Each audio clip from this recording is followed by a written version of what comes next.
கர்த்தர் நல்லவர், அவர் கிருபை என்றும் உள்ளது. ஆமென். செடி கொடி வழியா தன்னை மகிமைப்படுத்துகிறதுனால, தன்னை மகிமைப்படுத்திக் கொள்கிறதுனால கொடியும் சேர்ந்து மகிமைப்படுவது என்பது கொடியினால் தவிர்க்க முடியாத ஒன்று. எத்தனை பேருக்கு இது புரிஞ்சது? அதான் ஜீசஸ் யோவான் சுவிசேஷத்தை பார்த்தீங்கன்னா, பிதா நான் மகிமைப்படுத்துகிறேன், அவர் என்னை மகிமைப்படுத்துகிறார். பிதாவே உம்மிலே என்னை மகிமைப்படுத்து, இப்படியே பேசுவாரு. இது எப்படி நடக்குது அப்படின்னா, யோவான் 5, யோவான் 16 பாத்தீங்கன்னா இந்த மாதிரி இன்டர்லிங்க்ல வரும். செடி கொடி லிங்க்ல அது பேசிட்டே வருவார். அப்ப கொடி செடி கொடி வழியா தன்னை மகிமைப்படுத்த சித்தமாய் இருக்கிறபடியினால், அப்படித்தான் அது மகிமைப்படுத்திக் கொள்கிறபடியினால் கொடியும் சேர்ந்து மகிமைப்படுவது என்பது கொடி நினைச்சாலும் தவிர்க்க முடியாத ஒண்ணு. அப்ப தேவன் நம்பலியாக தம்மை மகிமைப்படுத்துகிறவராய் இருக்கிறபடியினால், சித்தமுள்ளவராய் இருக்கிறபடியினால், வழியாயிருக்கிற நாமும் சேர்ந்து மகிமைப்படுவது என்பது வழியினால், நம்மால், வழியாக இருக்கிற நம்மால் தவிர்க்க முடியாத ஒன்று. இப்படித்தான் பவுல் மகிமை அடைந்தார், இப்படித்தான் பேதுரு மகிமை பெற்றான், இப்படித்தான் புகழ் அடையணும். ஆனா இந்த இடத்தை புரிஞ்சிக்காம மகிமையை நாம நேரா தேடுறோம், புகழை நம்ம நேரா அடைய பார்க்கிறோம். இந்த ஊழியத்தை பண்ணி, அந்த ஊழியத்தை பண்ணி, அந்த வரத்தை பெற்றுக்கொண்டு, இதை செஞ்சு, இதை காமிச்சு தன்னுடைய நாமத்தை பிரஸ்தாவப்படுத்துறாங்க. புரியுதுங்களா? நாம மகிமைப்படணும், ஆனா நம்ம வழியா அவர் தன்னை மகிமைப்படுத்தும் போது கூட நடக்க வேண்டிய ஒரு அறுவடை, கூட நடக்க வேண்டிய ஒரு அவுட்புட், ஒரு விளைவுதான் நமக்கான மகிமை, நமக்கான பேர் பிரசித்தம். ஆமென். இதான் சிஸ்டம், இதான் ஒழுங்கு. அவர் நம்ம வழியா கிரியை செய்து தம்மை மகிமைப்படுத்த நினைக்கும் போது நம்மை டம்மியா விட முடியாது. கூடவே சேர்ந்து நாமும், நம்முடைய நேமும் வெளியே வருது. இது எப்படி? இப்படித்தான் நம்ம நேம் வெளியே வரும். ஆமென். கர்த்தர் நல்லவர்.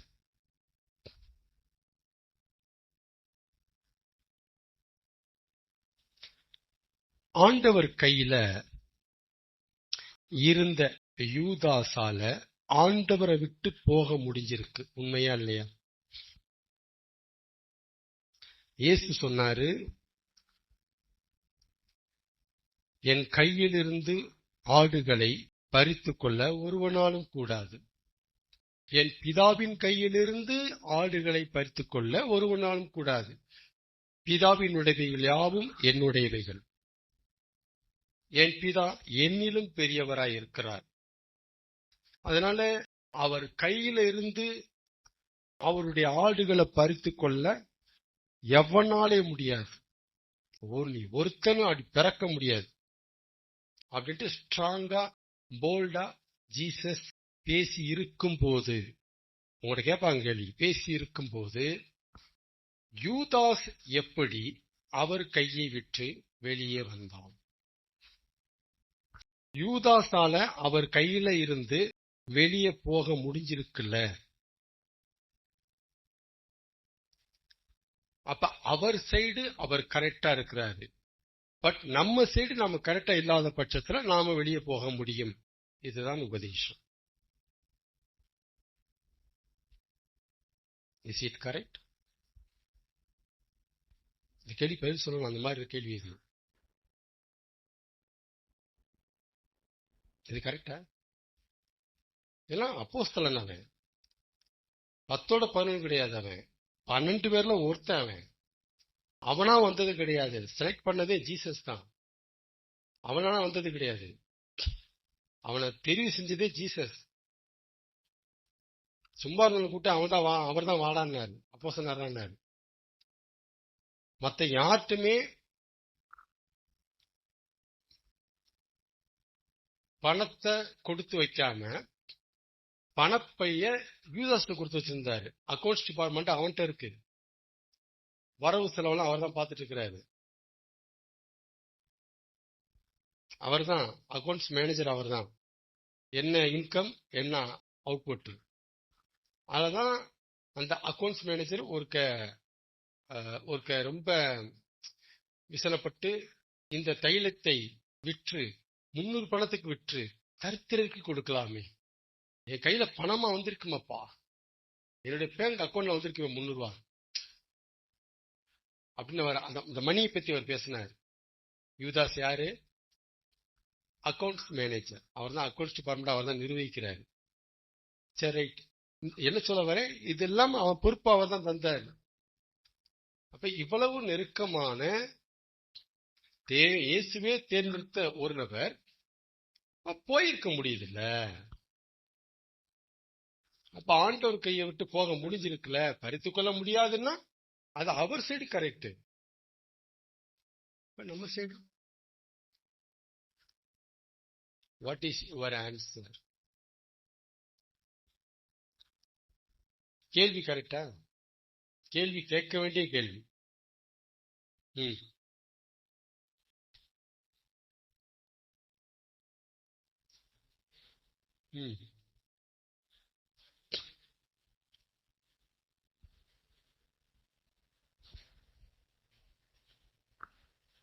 பிலாத்து, நீ என்னிடத்தில் ஒன்றும் பேசுகிறது இல்லையா அப்படின்னு ஜீசஸ் கேட்கும் போது, நான் உன்னை விடுதலை செய்யவும் சிலுவையில் அறையவும் எனக்கு அதிகாரம் உண்டுன்னு சொன்ன போது ஜீசஸ் கொடுத்த ஆன்சர், பரத்திலிருந்து உமக்கு கொடுக்கப்படாவிட்டால் என்மேல் உமக்கு ஒரு அதிகாரமும் இல்லை அப்படின்னு சொல்லி முடிச்சா பரவாயில்ல. அடுத்து ஒண்ணு சொல்லுவாரு, ஆதலால் என்னை உம்மிடத்தில் ஒப்பு கொடுத்தவனுக்கு அதிக பாவம் உண்டு. ஆதலால் என்னை உங்க கூட்டத்தை காமிச்சு கொடுத்தால ஒருத்தன், அதிக பாவம் உண்டு, அதிக பாவம் உண்டு. என்னை உம்மிடத்தில் ஒப்பு கொடுத்தவனுக்கு, ஒப்பு கொடுத்தவர்களுக்கு இல்ல, ஒப்பு கொடுத்தவனுக்கு அதிக பாவம் உண்டு அப்படின்னு சொல்லி காமிக்கிறார். யார சொல்லி காமிக்கிறார்? கேட்டின் மகன் கெட்டு போனானே அல்லாமல் வேறொருவனும் கெடவில்லை.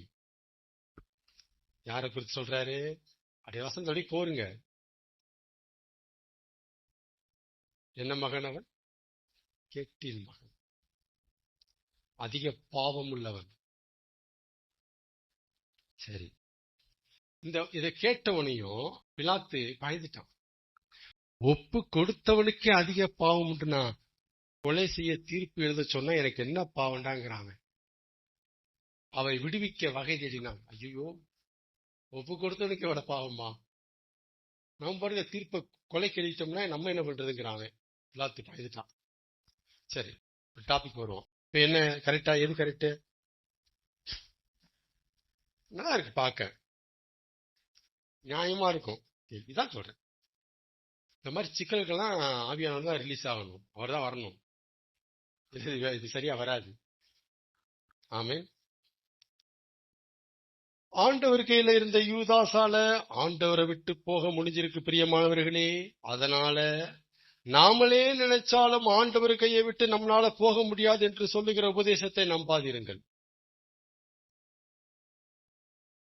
பிரசங்கத்துக்கு எதிர் பிரசங்கம், கருத்துக்கு மாற்று கருத்து. அதனால நாமளே நினைச்சாலும் ஆண்டவர் கையை விட்டு நம்மளால வெளியே போக முடியாது என்று சொல்லுகிற எந்த உபதேசத்தையும் எதிர்த்து நிலுங்கள். ஓஹோ, இந்த வசந்த காமிச்சுதான் நிறைய இருக்கணும், காமிச்சுதான் மறிக்க முடியும் போலயே, போக முடியும் போலயே, அப்ப நித்திய ஜீவன் நிச்சயம் போலயே, சாகிற வரைக்கும் உறுதி இல்லை போலயே, பறிக்க முடியும் போலயே. ஆமா, இந்த போயிட்டான்ல யூதாசே போயிட்டான்.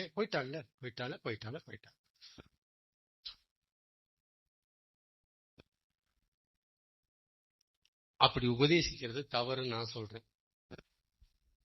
அப்படி எண்ணுவதும் உபதேசிப்பதும் நம்புவதும் தவறு. எது தவறு? ஆண்டவர் கையை விட்டு நாம நினைச்சா நம்மளால போக முடியும். அவருடைய பலத்த கரத்தை விட்டு நாம நினைச்சா அவரால் நம்மளால முடியும். அவர் போக சொல்ல மாட்டாரு. நாம நினைச்சா நம்மளால போக முடியும்னு சொல்லுகிற கருத்து தப்பு. அது சத்தியமே கிடையாது. அந்த உபதேசம் டோட்டலா தப்பு. ஏன் அப்படின்னா, வசனத்தை வாசிங்க. யோவான் 12ஆம் அதிகாரம் 6ஆம் வசனம். யோவான் 12ஆம் அதிகாரம் 6ஆம் வசனம். ரொம்ப தெளிவான நுணுக்கமான பிரிவு. ஆழமா புரிஞ்சுக்கிட்டீங்கன்னா பிற்காலத்துல கண்டிப்பாக நீங்கள் நோண்டப்படுவீர்கள். இந்த வசனத்தை ஸ்ட்ராங்கா எடுப்பாங்க.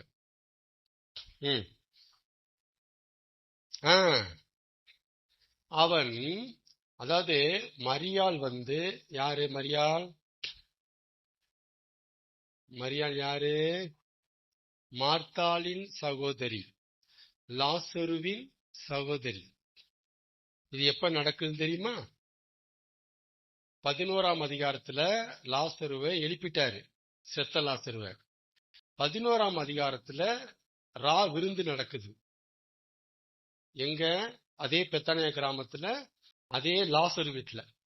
அந்த பந்தி இருந்தவர்கள்ல உயிர் திறந்த லாசரும் ஒருத்தன உட்கார்ந்து இருக்கிறான். அவனும் இலை போட்டு சாப்பிடுறான். இந்த ப்ரோக்ராம்ல மரியாள் என்ன பண்ணிட்டா?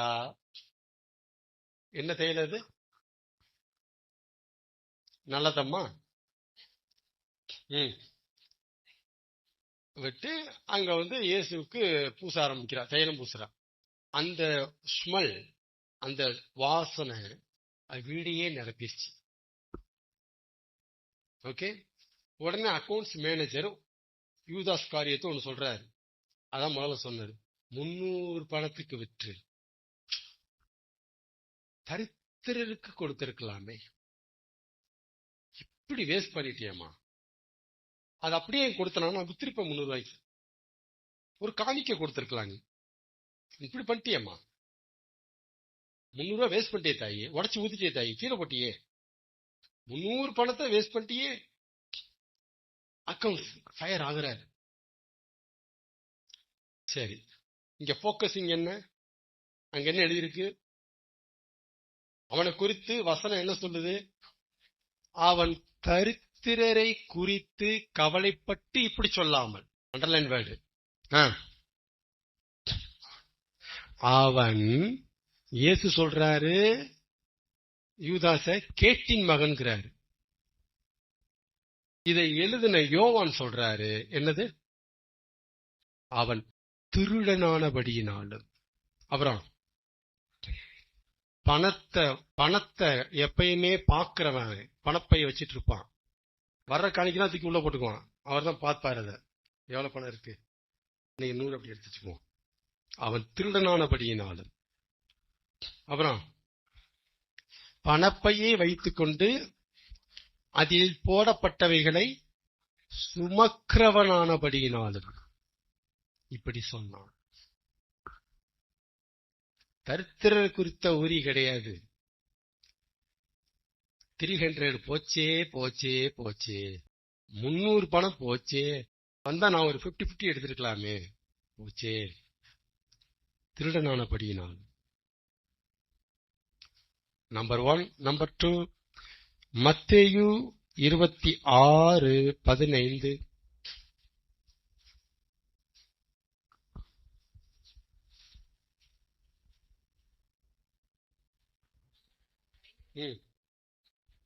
யூதாஸ் காரியத்து அந்த பரிசேயர்கள், பிரதான ஆசாரியர்கள் அங்க போயிட்டாங்க. நான் இயேசுவை உங்களுக்கு காட்டி கொடுக்கிறேன்.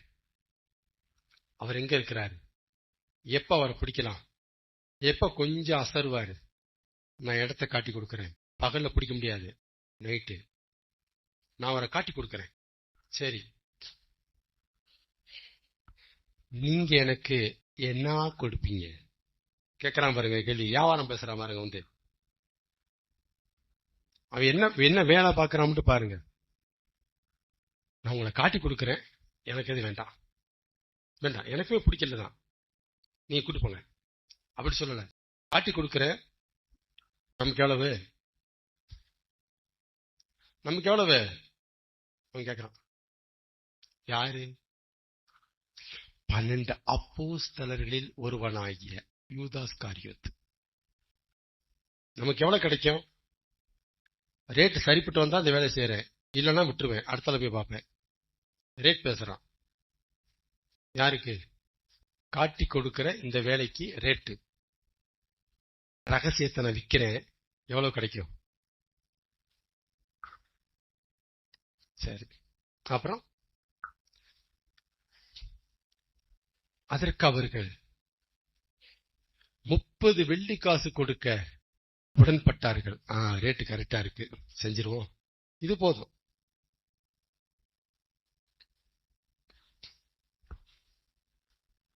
ஓகே, இப்ப என்ன தெரியுது? இப்ப நீங்களா சொல்லிருங்க.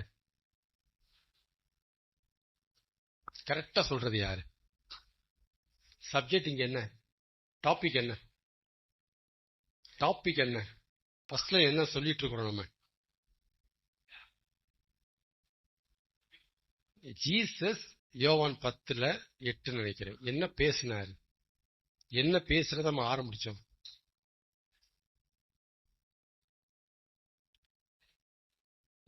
நெருங்குறீங்க. முக்கியமான இடத்துக்கு வாங்க, சொல்லித்தானே வர்றாரு. கை தான் அங்க அண்டர்லைன் வேர்டு, கீ வேர்டு. அதான் அவர் கையிலிருந்து பறித்து கொள்ள முடியாதுங்கிறது உண்மை. ஆனா யூதாஸ் அவர் கையில இல்ல, அவரோட இருந்தான். ஆனா யார் கையில இல்ல? அவர் கையில இல்ல, அவன் யார் கையில இருந்தான்?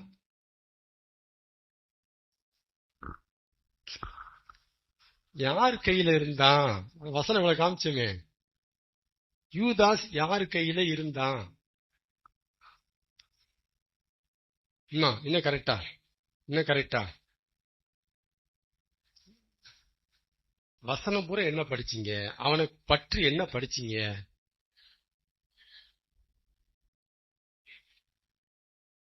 கரெக்டா அதெல்லாம் நமக்கு தெரியும்.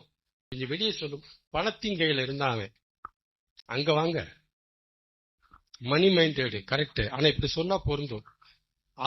அவன் இயேசுவினோடு இருந்தாலும் அவன் இயேசுவின் கையில் இல்லை, அவன் பணத்தின் கையில் இருந்தான். பணத்தின் கையில் இருந்தவனை புடிச்சுக்கிட்டு போயிட்டான் போகத்தானே செய்வான்.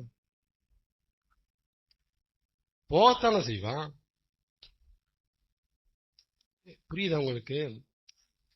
யார்கிட்ட இருக்கிறோங்கிறது மேட்ரு இல்ல, யார் கையில இருக்கிறோங்கிறது மேட்ரு.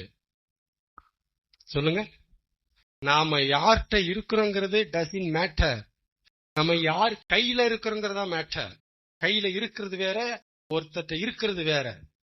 இன்னைக்கு எல்லாரும் தேவன்கிட்ட இருக்கிறோம், ஆனா எத்தனை பேர் தேவன் கையில இருக்கிறோம்? குயவன்கிட்ட இருக்கிறது வேற, குயவன் கையில இருக்கிறது வேற. நம்ம இந்த பாகுபாடு, இந்த பிரிவு நமக்கு தெரியாது. ரசிக்கப்பட்ட ஞானத்தை நான் ஜீசஸ் நம்புறேன். ஐயோ, ஜீசஸ் இருக்கிறது வேற, ஜீசஸ் கையில இருக்கிறது வேற. கையில இருந்துதானே சொன்னாரு, என்கிட்ட இருக்கிறவனே எவனும் அப்படி சொன்னாரா? பறித்துக் கொள்ள முடியான்னு சொன்னாரா? அப்ப கையில இருக்குங்கிற வேர்டு எவ்வளவு இம்பார்ட்டன்டான வேர்டு. அந்த வேர்டு அங்க அந்த வசனத்தை வர்ற வேர்டு, கையிலிருந்து பறித்துக் கொள்ள முடியாது. அவர்கிட்ட இருந்தா பறிச்சுக்க முடியும். அப்ப அவர்கிட்ட இருக்கிறவங்க எல்லாரும் அவர் கையில இருக்கிறதா அர்த்தம் இல்ல, அர்த்த ரகசியம். அவர்கிட்ட இருக்கிறோம், ஆனா அவர் கையில இருக்கிறோமா? ஆமென் சொல்லுங்க. அப்ப யூதாஸ் தேவனோடு இருந்தவன், இயேசுவோடு இருந்தவன் என்பதில் சந்தேகமே இல்லை. ஆனால் இயேசுவோடு இருந்தும் அவன் பணத்தின் கையிலே இருந்தவன். அதான் அவர் இயேசுவோட இருக்கும்போதே 300 பணத்துக்கு விற்று கொடுக்கலாமே. இயேசுவோட இருந்துகிட்டே பணத்தை பத்தியே பேசுறான். திருடங்கிற பட்டத்தை வாங்கியிருக்கிறான்.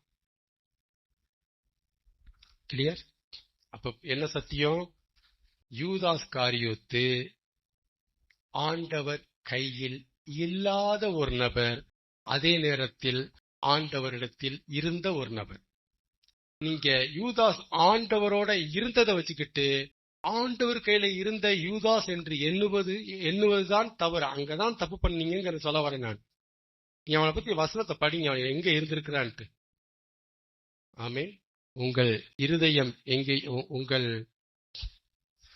பொக்கிஷம் எங்கேயோ அங்கே உங்கள் இருதயமும் இருக்கும். இவனுடைய பொக்கிஷம் எது? ஜீசஸ் இல்ல, எது? டப்பு. அப்ப இருதயம் எங்க இருந்திருக்கு? டப்புட்ட இருந்திருக்கு. அப்ப இவன் யார் கையில, இருதயம் யார் கையில இருந்திருக்கு? டப்பு கையில இருந்திருக்கு. அதனாலதான் பறிக்கப்பட்டான். அதாவது யூதாஸ் யார் கையில இருந்தானோ அதுவே அவனை பறிச்சிருச்சு. கரெக்டா? பணத்தின் கையில இருந்த யூதாச பணமே காவு வாங்கிருச்சு, பறிச்சிருச்சு. ஆமென், ஆமென். ஆனா பேதுரு ஆண்டவரோடு இருந்தான், அதே சமயத்தில் ஆண்டவர் கையிலே இருந்தான். பேதுரு ஆண்டவரோடு இருந்தான் யூதாசை போலவே, ஆனால் ஆண்டவர் கையிலே இருந்தான். எப்படியா? வசந்த வாசிங்க. யோவான் 6ஆம் அதிகாரம், யோவான் 6:68 வாசிக்கலாம். யோவான் 6:68. சீமோன் பேதுரு, அதுக்கு முன்னால வாசிங்க. அப்பொழுது இயேசு 12 நோக்கி, நீங்களும் போய்விட மனதாயிருக்கிறீர்களோ? எப்பா, என்னை நிறைய பேர் ஃபாலோ பண்ணாங்கப்பா. என் மாம்சத்தை புசித்து என் ரத்தத்தை பானம் பண்ணுகிறவனுக்கு நித்திய ஜீவன் உண்டு நான் சொல்லிட்டேன். இது கடினமான விஷயம். ஐயோ, ரொம்ப ஓவரா போயிட்டு இருக்கிறாருன்ட்டு நிறைய பேர் போயிட்டாங்கப்பா.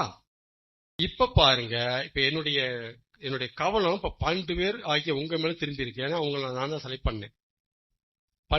இந்த 12 பேர்ல நோக்கி அவர் காமனா ஒரு கொஸ்டின் வைக்கிறாரு.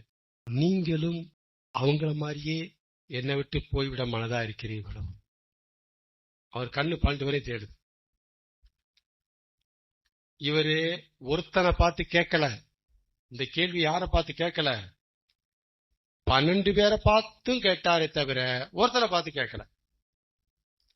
ஆனா அந்த 12 பேர்ல முந்திக்கிட்டு சொன்ன ஒரே ஒருத்தர் பதில் சொன்னது யாரு?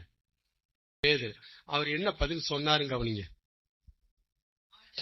ஆண்டவரே, யாரிடத்தில் போவோம்? அண்டர்லைன். நித்திய ஜீவ வசனங்கள் உம்மிடத்தில் உண்டே. நாங்க போக மாட்டோம் ஆண்டவரே, யாரிடத்தில் போட்டு. பேதுரு எல்லாரும் நம்ம தான் நினைச்சு அவன் பேசுறான், நம்மள மாதிரி தான் நினைச்சு பேசுறான். பட் அவனுடைய உள் உணர்வை பேசுறாங்க. இவன் தான் இப்படிதான் பேசுறான், நான் அப்படித்தான். என்னடான்னா, யாரிடத்தில்? நித்திய ஜீவ வசனங்கள் உம்மிடத்தில் உண்டு. உங்ககிட்ட அற்புதம் செய்யும் வரம் இருக்கு. உங்ககிட்ட எம்டியா இருந்த மீன்ல புட்டு வைக்கிற பவர் இருக்கு. உங்ககிட்ட வந்தா வேலை செய்யாம நல்லா சாப்பிட்டுக்கலாம் அற்புதம் செஞ்சு. இதெல்லாம் காரணம் சொல்லல. அவன் சொன்ன காரணம் என்ன? நித்திய ஜீவ வசனங்கள். எங்களுக்கு நித்திய ஜீவன, சாகா வரத்த, எங்க ஆத்துமாவை உயிர்ப்பிக்கிற, எங்க ஆத்துமாவை வளர்க்கிற, எங்க ஆத்துமாவை பக்கப்படுத்துகிற, எங்க ஆத்துமாவை உணர்த்துகிற, உயிர்ப்பிக்கிற வேர்ட்ஸ், சங்கதிகள் உங்ககிட்ட. பேதுரு யார் கையில இருந்தான்? யார் கையில இருந்தான்? இயேசுவோட இருந்தான். ஆனா யார் கையில இருந்திருக்கான்? உங்கள்ட்ட போக முடியாது. ஏன்னா உங்கள்கிட்ட என்ன இருக்கு? நித்திய, எங்களுக்கு தேவையான நித்திய ஜீவன் சம்பந்தப்பட்ட ரகசியங்கள் உங்ககிட்ட தான் இருக்கு. உங்ககிட்ட தான் இருக்குது. உங்களுக்கு போக முடியாது, உங்களுக்கு போக முடியாது அப்படிங்கிறான். அப்ப பொக்கிஷம் எங்கேயே உங்கள் இருதயமும் இருக்கும். பேதுருவின் இருதயம் எங்க போய் கடந்திருக்கு? யார்கிட்ட நித்திய ஜீவ வசனம் இருக்கோ அவர் கையில போய் கடந்திருக்கு. ஆமென் சொல்லுங்க. அதனாலதான் கவனிங்க, பேதுருவின் இருதயம், பேதுரு இயேசுவோட இருந்தான், அதே சமயத்தில் இயேசுவின் கையிலும் இருந்தான். அதான் சொல்லியாச்சு. அவன் இயேசுவின் கையில இருந்ததுனாலதான் 3 தடவை இயேசுவை மறுதளிச்சான். மறுதளிச்சும் அவனே நினைச்சாலும் அவர் விட்டு போக முடியல. அவர்கிட்ட போக முடியல. அழுகுறான், போக முடியல. அவர் ஒரு பார்த்த பார்வையிலே செத்துட்டான் மனுஷன். போக முடியாது, போக முடியாது.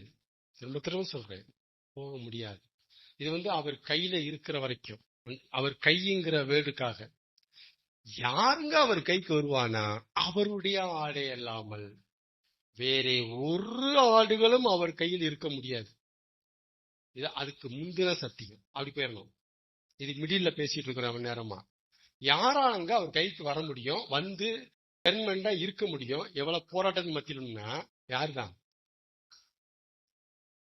அவருடைய ஆடுகள் எவைகளோ அவைகளே இல்லாமல் வேறே ஒரு ஆடுகளாலும் அவர் கையில் இருக்க முடியாது. முடியவே முடியாது, முடியவே முடியாது. எல்லா மண்ணும் பேன் கைக்கு வந்துட முடியாது. எல்லா ஆடுகளும் ஒரு கைக்கு வந்துட முடியாது. அவருடைய ஆடுகளுக்கே அது சாத்தியமான ஒன்று. அவருடைய ஆடுகளுக்கே அந்த காரியம் கைகூடி வரும். இந்த தெளிவுல தான் ஜீசஸ் பேசினாரு, பிதாவின் கையில் இருந்து ஒருவனாலும் பறிக்க முடியாது. எப்படி சொல்றீங்க? என்னாலே முடியாது, அது நடிச்சாலும் முடியாது, சான்ஸே இல்லை, முடியாது. நம்புறீங்களா? யூதாஸை வச்சு கேம் விளையாண்டாங்கன்னா புரிஞ்சுக்கணும், கரெக்டா பேச தெரியணும். அப்பதான் அந்த கை எரேமியா 17:7 எல்லாம் மனசுல வரணும். கையினா என்ன, கையினா என்ன, நம்ம கையினா எதை குறிக்குது, அது எப்படி கையினா அண்டருக்குள்ள எப்படி வர்றோம், நம்ம அவருடைய கட்டுப்பாடுக்கு எப்படி வர்றோம், அவருக்கு பின்னால எப்படி இருக்க வர்றோம், அவரை சார்ந்து எப்படி இருக்க வர்றோம், அவரை நம்பிக்கை. இதான் கை. ஆமை.